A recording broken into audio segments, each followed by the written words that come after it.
Bahrain में अमरीकी फौजी बेस के नजदीक ईरानी मिसाइल बराह रास्त जा गिरा। तुर्क मीडिया ने मिसाइल गिरने की वीडियो जारी कर दी है। अमरीकी फौज का हेडक्वार्टर बहरीन के दारुल हुकूमत मनामा में कायम है। हसास फौजी अड्डे में 7 से 9 हज़ार एहलकार मौजूद होते हैं। अमरीकी नेवी और इत्तेहादी फौजी भी अड्डे में तैनात हैं।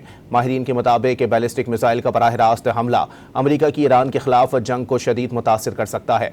मनामा फौजी बेस 1995 से अमरीकी 5th फ्लीट 5वें बेड़े का हेडक्वार्टर है।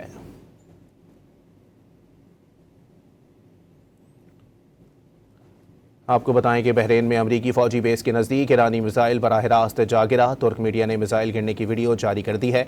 अमरीकी फौज का हेडक्वार्टर बहरीन के दारुल हुकूमत मनामा में कायम है। हसास फौजी अड्डे में 7 से 9 हज़ार एहलकार मौजूद होते हैं। अमरीकी नेवी और इत्तेहादी फौजी भी अड्डे में तैनात हैं। माहिरीन के मुताबिक बैलिस्टिक मिसाइल का बराह रास्त हमला अमरीका की ईरान के खिलाफ जंग को शदीद मुतासिर कर सकता है।